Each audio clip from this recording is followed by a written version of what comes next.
Corporación Inmanente. Corporación Inmanente. Presencia internacional en medios. Muy buenas noches, sean bienvenidos a este su programa Desde la Trinchera. Estamos en una nueva misión en este programa. Les recordamos que tenemos nuestra página de Facebook Desde la Trinchera, donde subiremos mayor información sobre el tema que trataremos el día de hoy, que el tema principal será la batalla de Gettysburg durante la Guerra de Secesión. Mi nombre es Ignacio Romero. Marco Antonio Gómez. Y vamos a dar inicio a este programa. Para empezar, en esta ocasión no les traemos un sombrero ni un casco, sino traemos algo para variarle. Y esta es la réplica de una granada alemana, de una Stillhand-Granaten modelo 24. Esta es la típica granada alemana que todos conocemos y que sale en las películas, la que tiene su palo. Esta granada comenzó a ser usada desde la Primera Guerra Mundial, y la característica particular que la diferencia pues es precisamente el palo de madera a la que está unida la granada.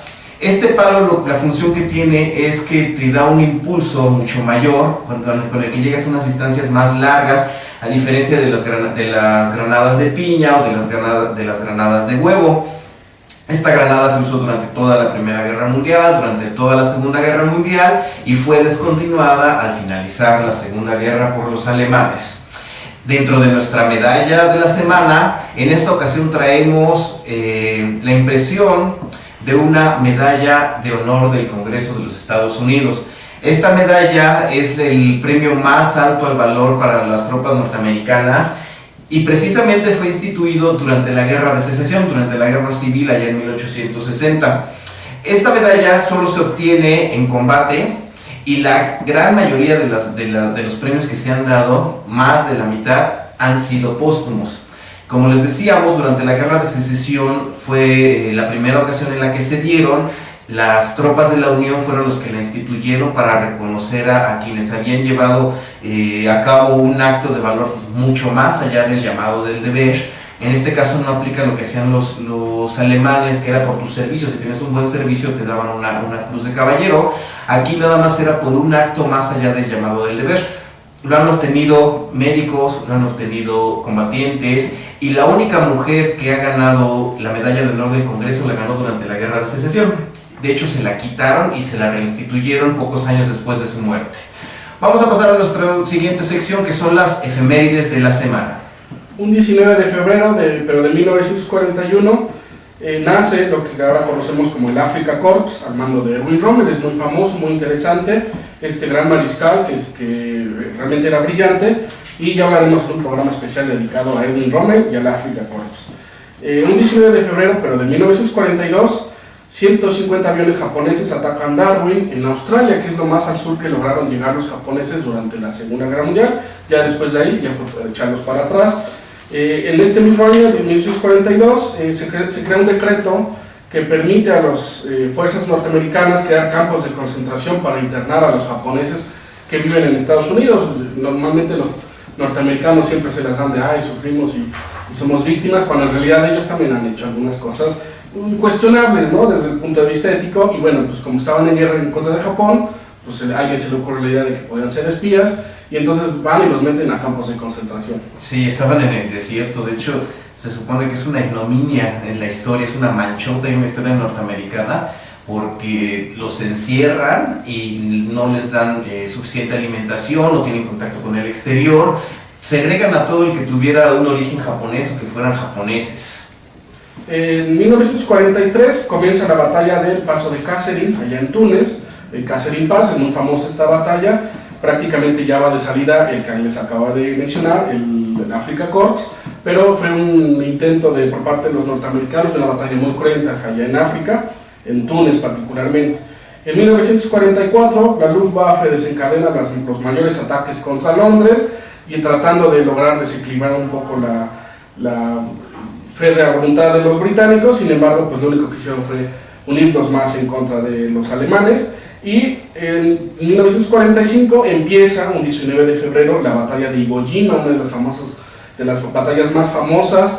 Era un pedazo de tierra, no tenía gran cosa, pero era prácticamente, como era el territorio japonés, la primera isla que iban a invadir los norteamericanos, tenían ellos que defenderla a toda costa. Entonces fue una masacre y una matanza tanto de japoneses como de norteamericanos, bastante peculiar. Hay una película no muy vieja, bastante interesante, donde habla de cómo precisamente los norteamericanos hicieron este ataque a esta isla en Iwo Jima, que es una de sus particularidades es que la arena es color negro y es un paisaje bastante inhóspito, pero bueno, pues es muy famosa esta batalla. Iwo Jima fue tomada porque iba a ser un punto intermedio para cuando los B-29 regresaran dañados, se podían aterrizar en Iwo Jima, podían repostar, podían ser reparados ahí de emergencia. Para eso fue Iwo Jima. La arena era negra porque era una isla volcánica, es una isla volcánica, y de hecho venden los souvenirs, puedes comprar tu auténtica arena de Iwo Jima.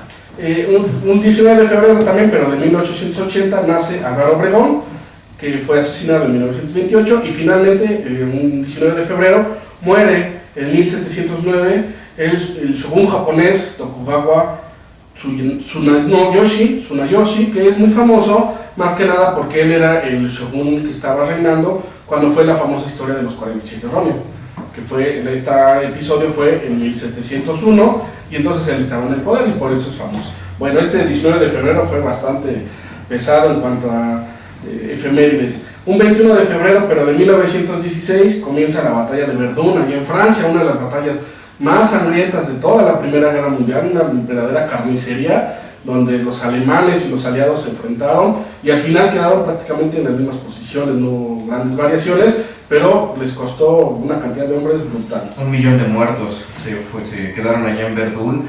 El fuerte de Douaumont fue el punto álgido donde llevaron las batallas.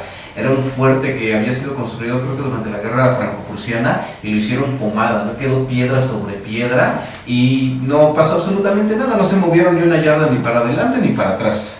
Un 22 de febrero se conmemora el fusilamiento de los integrantes del movimiento de la Rosa Blanca, Hans Scholl, su hermana Sophie Scholl y el profesor Christoph Prost. Es muy poco conocida esta historia aquí en México, sin embargo allá en Europa son verdaderos mártires. Estos eran estudiantes que estaban en contra de Hitler, de todo el movimiento armamentista y de la guerra, y ellos entonces tenían un movimiento y hacían panfletos y hacían manifestaciones hasta que deciden los nazis que son un estorbo y los enjuician y los fusilan. Los decapitan porque eran criminales y no eran soldados, y el que decide hacerlo era el Gauleiter, como el gobernador de Múnich. Él es el que a iniciativa propia los ejecuta a los estudiantes, y como bien dice Marco, allá en Europa son mártires del movimiento. Un 23 de febrero, pero de 1945, se toma la famosa foto de la batalla de Iwo Jima, esta donde están los Marines levantando la bandera encima del monte Suribachi. Es muy famosa porque la primera foto, más bien el primer izamiento de bandera, fue con una bandera muy pequeña y fue una maniobra realmente sin gran importancia, pero pues deciden recrear otra vez la misma escena para las cámaras, y entonces estaba ahí un fotógrafo que se hizo muy famoso, que se llamaba John Rosenthal, y entonces maquillan y preparan otra vez la foto, y es la que sale, es muy famosa esta foto, creo que fue foto del año, y hay incluso un monumento, una estatua hecha exactamente de la misma forma, y de alguna forma simboliza el esfuerzo de los Marines, pero pues esta foto era montada. Es de las fotos icónicas de la Segunda Guerra, esa junto cuando están en Berlín izando también la bandera de los soviéticos, que también fue una fotografía preparada, porque en la fotografía de los soviéticos abajo se alcanzan a ver que la gente está caminando, y cuando en realidad montaron la bandera todavía estaban los combates y habían humaredas que no te permitían ver qué es lo que estaba pasando en el piso. Un 24 de febrero, pero de 1917, se intercepta el famoso telegrama Zimmermann, donde los alemanes invitaban o pedían a México que entrara en guerra en contra de Estados Unidos, y esta es una de las razones, entre muchas otras, por las cuales este país, los Estados Unidos, entran a la guerra. Esta es muy famosa, incluso en la Segunda Guerra Mundial también hubo un intento de que México entrara a la guerra en contra de Estados Unidos, pero pues al final pues, México estaba en un movimiento revolucionario, acababa la guerra, había habido 1 millón de muertos, estaba desangrado y era difícil, pero bueno, es muy famoso este telegrama. Y un 25 de febrero, pero de 1952, se confirma la pena de muerte al matrimonio de los Rosenbergs. Ya les habíamos platicado en un programa anterior que a estos los acusan de espionaje y se roban los secretos de la bomba atómica y se los llevan a los soviéticos. y entonces, pues, en un esfuerzo anticomunista, pues deciden que los van a enjuiciar y los gasean a los dos, y al final se demostró que pues, solamente el esposo era espía, la mujer parece ser que tal vez estaba al tanto de lo que hacía su esposo, pero no estaba implicada en el movimiento, pero le aplican a ellos una pena muy fuerte, cuando en realidad a muchos otros que eran más culpables, solamente les dan un golpecito en las manos y pues vete a tu casa y deja de estar haciendo cosas, pero sí se ensañan un poco con el matrimonio Rosenberg, y es una de las historias, también no es muy conocida en México esta historia, pero es muy interesante, ya les platicaremos. Y precisamente estamos pensando hacer un programa de espías y los esposos Rosenberg entra dentro de esta historia, pues estaría interesante, ya más adelante les ampliaremos la información. Bueno, pues ya estas son todas las efemérides, vamos a pasar a nuestro tema principal. En esta ocasión, como les habíamos comentado hace un ratito, vamos a hablar sobre la batalla de Gettysburg durante la Guerra de Secesión Americana en 1863. La Guerra de Secesión Americana, la mayoría de nosotros que no sabemos mucho sobre esto, la asociamos con la lucha por la libertad de los negros, de la gente de raza negra. Y sí, efectivamente, mucho tenía que ver, sin embargo, originalmente no era la idea principal liberar a los negros. Durante el año el 12 de abril de 1861 es cuando comienza la Guerra de Secesión. Tan pronto es elegido presidente Abraham Lincoln, 11 de los estados del sur deciden separarse de la Unión, de todo lo que es la nación norteamericana, para conformar ellos una nueva nación que se iban a llamar los Estados Unidos Confederados de América. Existían amplias diferencias entre la gente del norte y la gente del sur. La gente del norte, conocidos como yanquis, en este periodo de la historia se les conocía como yanquis, ellos eran gente, su economía estaba basada en la industria. Ellos eran gente que tenían mucho comercio, que tenían mucha industria, que eran gente más cultivada en lo que se refiere a mucha mayor cultura. Y la gente del sur, al contrario, su economía dependía básicamente del algodón. Los estados confederados surtían una tercera parte del algodón de la producción mundial en esta época. La esclavitud, los negros, en esta época, en 1860, representaban el negocio de la esclavitud, valía más en esta época que toda la industria norteamericana, todas las fábricas, que todos los negocios, que todas las edificaciones y que incluso todo el territorio norteamericano. Estamos hablando de que desde que comienza la esclavitud, año con año iba incrementando sus utilidades 20-25%, 20-25%. Eso pues hasta el momento no existe ningún negocio que sea tan redituable, y los estados del sur tenían tantos esclavos porque en esta época el algodón se tenía que levantar a mano, todavía no existían las trilladoras y por lo tanto era un trabajo que se tenía que llevar a mano, y quién mejor para llevar este trabajo que un esclavo. Los esclavos negros eran hombres muy fuertes, eran hombres que los comerciaban y decían que los cambiaban como si fueran tarjetas de béisbol, te cambio me das y entonces, bueno, los confederados, cuando se enteran que Abraham Lincoln es elegido presidente, deciden separarse de la Unión y formar una nueva nación. Vamos a pasar a un corte y regresamos para hablar más sobre la batalla de Gettysburg.